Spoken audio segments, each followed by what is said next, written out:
This is the Shine On You Crazy Daisy podcast, and I'm your host, Trudy Simmons from the Daisy Chain Group, providing platforms and opportunities for businesswomen to be seen and heard. This platform is for the women entrepreneurs that want to hear the real stories of what it takes to be yourself and run a business with all the different hats that you might have to wear. Come and join the Shine On You Crazy Daisy membership, offering online networking, co-working, collaboration, and monthly masterclasses for you to grow your knowledge. Go to thedaisychaingroup.com for more information. These are the platforms to hear and share the stories of the tenacious, the rebellious, and the resilient women that are working towards the future that they build for themselves and their families.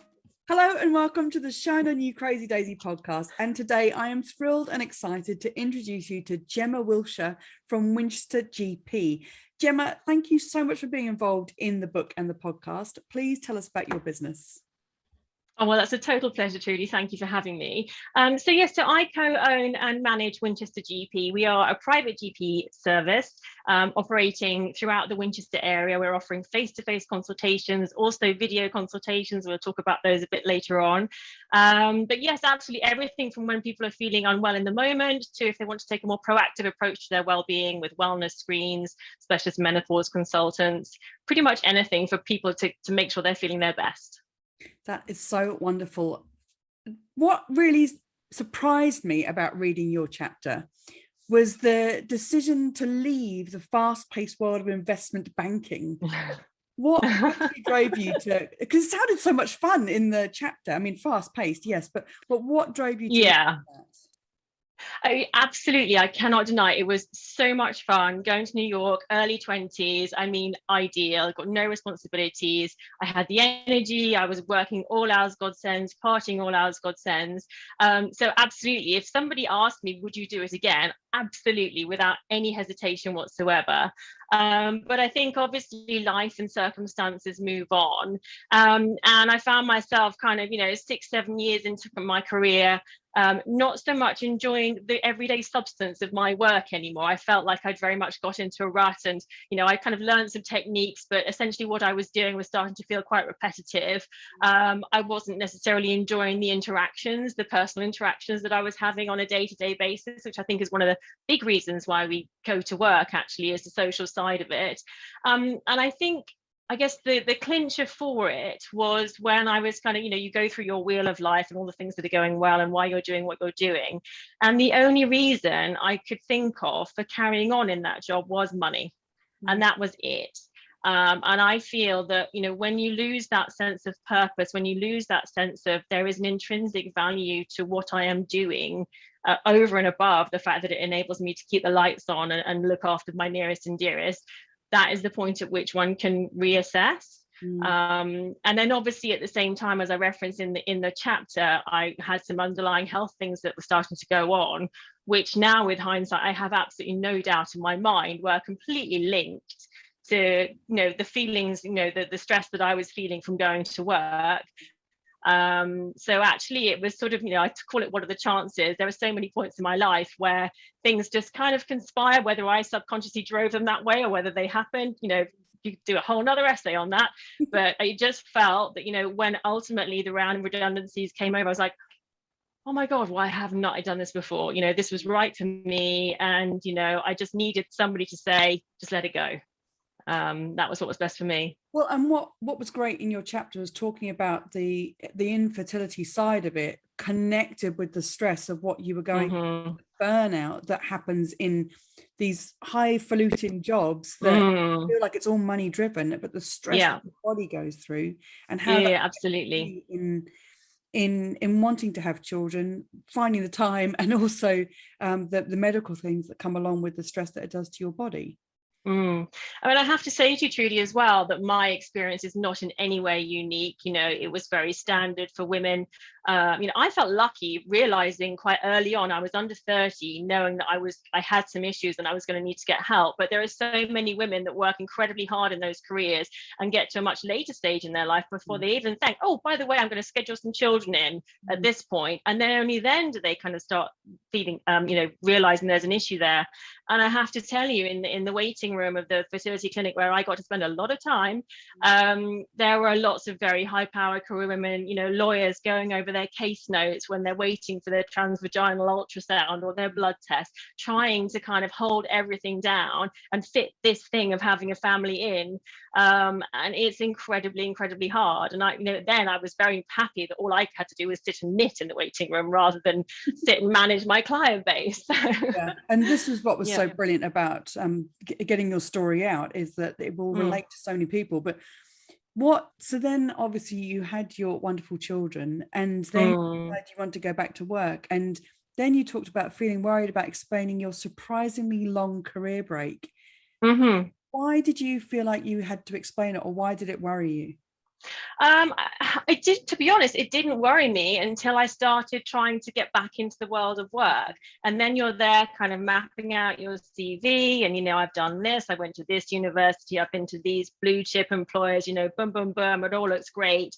And then career break, and people look at that and go, well, 10, you know, it was best part of 10 years. Well, you know, how do you justify that time? You know, obviously you've got rusty, or you would have, you know, without, you know, I don't know, how do you explain, gosh, I really feel like I've learned so much in the last 10 years.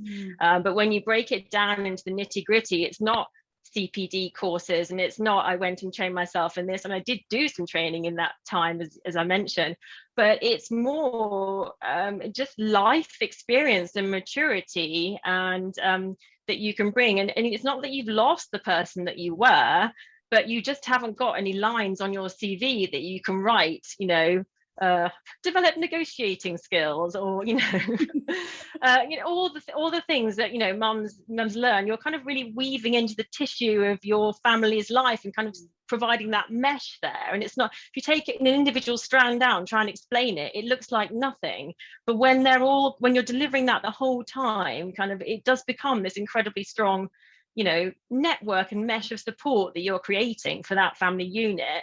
But it just doesn't translate very well onto a CV. Yeah, but that's why I really wanted to speak about it, because it's an incredible dichotomy of the beginning of your chapter, where you're fast-paced, burning out, stressed, finding out that if you want to have children, you've got to go through this thing, then you have children, and the other side of that is, crikey, now I've got to explain that I've just justify the last 10 years of my life. I've got either side, mums are feeling like they're not doing enough on either side of this incredible experience of everything that you can impart to your children and to your families. And when you wrote that in the book, it honestly broke my heart to read it, because you're not the only person that thinks it, but I haven't seen it written in that way before. And it's shocking. It is shocking that that's what your brains, mum's brains, sit and do, of, crikey, I've not to justify where I've been for 10 years so that I can get a job to support my family. Yeah, no, absolutely. And I guess the positive spin on it is that ultimately was what kind of, you know, gave me the nudge I needed to say, well, look, if the job isn't out there that you want and that you feel you're capable of doing, and that you feel kind of, you know, justifies the experience and the capability that I feel I have to offer, then you just have to go and make it for yourself. And, you know, and it's fantastic that women are, you know, resourceful in that way, and that they can go and say, okay, well, I'll just, you know, rewrite the book for myself. Which is what you've done. And now you've got this brilliant... And so many women do, which is fantastic. Yeah, you've got this brilliant opportunity with Winchester GP, and having Dr. Tom, as we call him. The feeling of walking into a private practice because I couldn't get an appointment with the NHS, which is fine. And that feeling of not being on that 7-minute timeline and feeling seen and heard is an incredible experience when you're feeling one of your lowest of what's going on with me right now. But what has the experience been for you in the practice over the last 2 years of COVID? So I mean, I think you know, in one sense it's just been a rapid evolution, as every single business out there suddenly has to carry on, you know, delivering, you know, what they do brilliantly, but with massive constraints. So obviously at the very beginning it was the almost instant move to video consultations, which we had never used before. We always had the capability within our systems to do it, but we are big fans of face-to-face. We absolutely love that kind of, very personal, doctor patient moment in the clinic room. So that was a bump for us. But I can actually say that, using video, and I use that advisedly, not telephone, very much video, they can really be incredibly powerful, obviously hugely convenient for people. And you can I think the statistics show about 90% of the information you can still get through a video consultation, obviously apart from the laying on of hands. That doesn't happen. But as long as you've got access to good diagnostics in conjunction, so you can access blood tests, you can access imaging, they're still a really, really useful tool. And they're one that, understandably, and quite rightly, we are moving back to face-to-face consultations now. But if we stopped offering video consultation and went back to how we were doing it before the pandemic, we'd have lots of people going, oh, I have to come in just for that.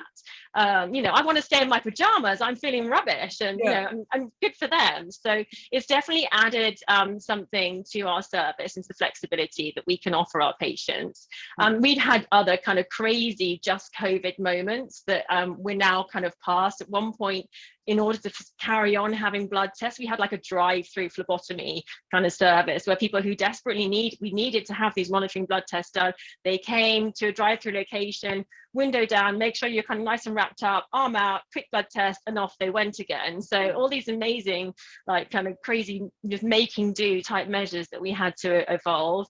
And we also created something that we nicknamed the Doc in a Box, which was, a little kind of kit that we could send out to our patients of things like SATs probes, little mini thermometers, little finger prick blood testing kits, all the things that when we couldn't be with them, if we said, look, we need to just run a quick blood test on you, can you just do a finger prick test and send it back to us? Just, little creative things that we could do to carry on keeping our patients safe. So it definitely kept us on our toes. But happy to get back to largely sort of normal running, but keeping the best bits, which are particularly the video side of it. Well, and I think that's the brilliance of how you've run things, is the customer service side of running a doctor's practice, and having that personal touch with people is so, you can't underestimate it. I think we've learned that more over the last 2 years. So good on you. Absolutely. Well, thank you. If there was one lesson that you've learned that you would want every entrepreneur to know, what would it be? I would say don't try and do it on your own. And that doesn't necessarily mean in a kind of corporate sense of like inviting someone in and making them a shareholder instantly or whatever. But, please don't think that you can do everything on your own without kind of, massive cheerleading, people who believe in your mission as much as you do. Get your kind of entourage together at the very beginning, and that is obviously networking, it's your life partners, it's your family. You really want them on board with you, to kind of, because you are going to be about to go on a roller coaster, and you're going to have down days as well as up days, and you need to be able to share those with other people. And I would also say, if I could have my time again, I would have done the brave thing and hired people in quicker. And that's a heart-stopping moment, as I'm sure you know, Trudy, when you kind of get your first, you're as an entrepreneur, you're thinking, well, okay, I'll get paid, I won't get paid, that's my problem. But the moment you hire someone and you have their livelihood dependent upon you through the salary, that's a kind of scary moment. And I think I would advise people to look carefully about how they could either get some sort of micro funding or crowdfund or something to get someone hired on as well. Because again, having experienced burnout myself in a corporate context, but having experienced it, I would say that is one of the big things to try and get in place, first of all, to know that you will still be able to have some weekends or some time off or time with your family, because it can very quickly just take over if you let it. What is your favorite business book? Okay, so I went a little bit off piste here. It's not a book that anyone else has written, but it's something called The Best Self Journal, which we recommend, and we recommend it to our patients as well. And I think it's for anybody who's juggling in their lives and sort of spending their days incredibly busy, mixing home, work, whatever. And you can get to the end of the day and you have, you've been busy, you've done some stuff, but goodness me, can't even remember the beginning or how, whatever it was. So these are these are sort of sectioned out really brilliantly. You have a kind of a 12-week planner, and then you have individual weekly planners, and then every single day is broken down kind of in the like half-hour increments. We've got scribblies for ideas, but the most important things are every single day you set some targets, you have a goal, you have to do some gratitudes in it. So in the morning, wake up, think of some reasons that you're grateful for. And then do the same thing again, and then notice your wins at the end of the day as well. And that could just be, you know, I don't know, got to the end of a hard day without completely freaking out, or it could be, wow, I just won a new contract. But exactly. So it's I find, you know, in moments when I feel like I'm a little bit hamster wheelie or kind of wheel spinning, I actually just make 20 minutes to sit and plan my day. And then you just feel like you're kind of ticking them off. You're just sort of knocking the volleys back over the net. Yeah, no, it's perfect to have the resources as well out there for you to be able to be grateful for each day, because we do forget. Gemma, thank you so much for writing the chapter for Shine You Crazy Daisy and for being involved in the podcast.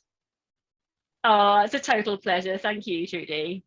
Thank you for watching. If you like what you saw, please like the video and click the subscribe button for this channel for more inspiration. If you're a businesswoman looking for that community that will support you and lift you up, come and join the Shine On You Crazy Daisy membership, offering online networking, co-working, collaboration, and monthly masterclasses to grow your knowledge. Go to thedaisychaingroup.com for more information. And for even more inspiration, please go to the link under the video and get your copy of the Shine On You Crazy Daisy series of books with inspirational and motivating stories from businesswomen around the world.